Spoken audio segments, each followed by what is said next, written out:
주 시선 모서거나 위시한테 벗어불 개셀라프 시지레 보어지네 주미시 둘러모 jet모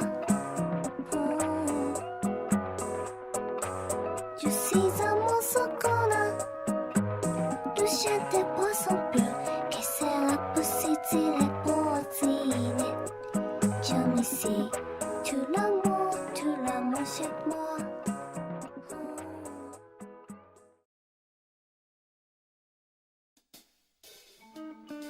I'll cut to the chase. From the outside, Cowboy Bebop seems like it's just about, well, a whole lot of nothing. Cowboy scumbag! Wait a minute! I know you didn't mean that, Spike! Son of a bitch! Certainly, it seems like the series is just about silly guys doing silly things. Here I come!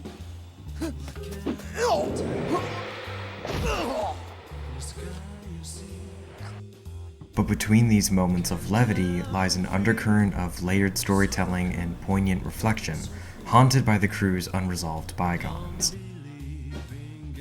But maybe I'm getting ahead of myself. Let's walk things back a little.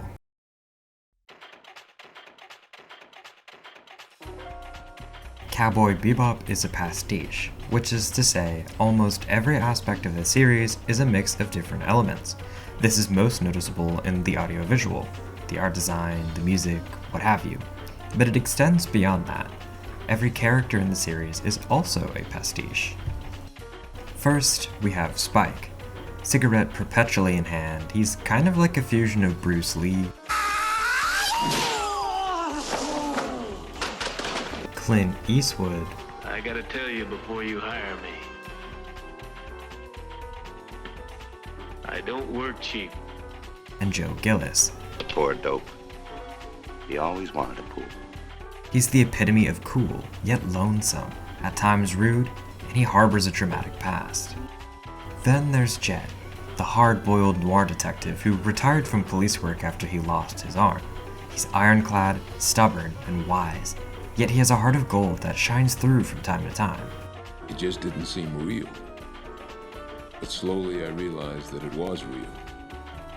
That you were gone. And of course, you can't forget about Faye Valentine, the gambling, conning femme fatale of the group, who doesn't even remember her own past. Fine, I'll just go catch him myself. You two can stay here and make your funny little jokes, ha ha. And then there's Ed. Explaining her would be beyond the scope of this video. Lesson, lesson. If you see a stranger, follow him. But the point being, all of these characters are built on archetypes the audience likely already understands. Why this matters is important. I'm sure you all remember the rule of show don't tell, right?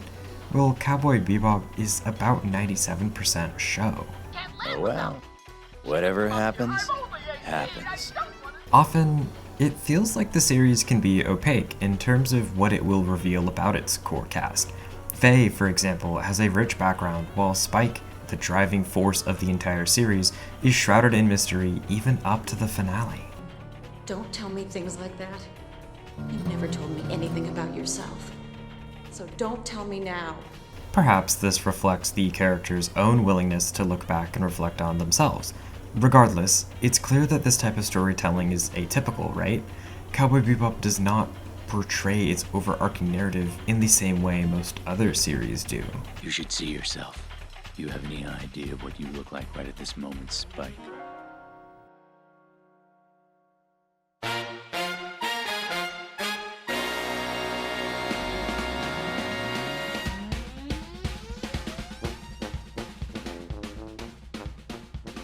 Instead, the series relies on affective, or emotional, storytelling.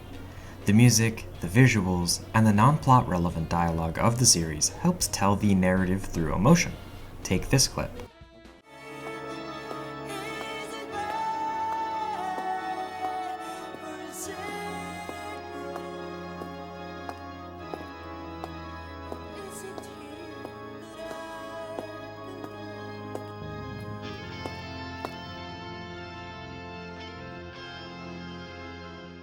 It's clear to see that this series has its emotional storytelling presented in a very particular way. It feels quite similar to Wong Kar-wai's films, if you're familiar with his style. 换句话来讲，我已经在这个世界上经历了1/4个世纪。在这么有历史性的时候，我去了跑步。The series often evokes emotions in the audience before showing, if showing at all, what the cause could be. For example, the way Spike is presented makes you understand how he feels, even if he'd never really explained so. They're mocking me. So, we've established that despite how it may seem outwardly, within Cowboy Bebop lies an immense emotional undercurrent that is waiting to be tapped into. So, what's the deal? Don't tell me. The series prompts the audience, at many points, with the idea that perhaps the past is better left forgotten, that it doesn't matter. Spike is the prime example of a proponent of this ideal. He even presents it to Faye in one of the final scenes, who references his own words. You told me once to forget the past, because it doesn't matter. However, Spike, and the remaining cast of the Bebop, are unable to move on from their past.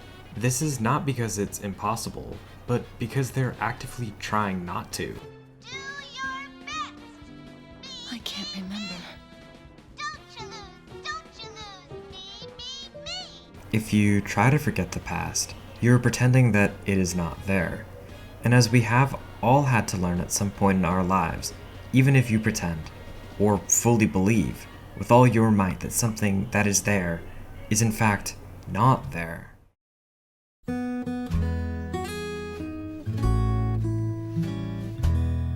It doesn't change a damn thing. Trying to imagine your burdens are not there is like trying to carry a piece of furniture while pretending it's a bag of feathers. This only changes your outlook, not the reality of the situation. Some will watch the series and believe that Spike should have forgotten his past, since it led to, well, you know. But as Spike says himself, I'm not going there to die. I'm going to find out if I'm really alive. I have to do it, Faye. Spike believed his life was a series of dreams he'd never wake up from, because he refused to acknowledge that he had not yet buried the hatchet of his past. But as soon as he realized he has to confront his past, we see him smile, perhaps the most genuine smile he's given us over the entire series.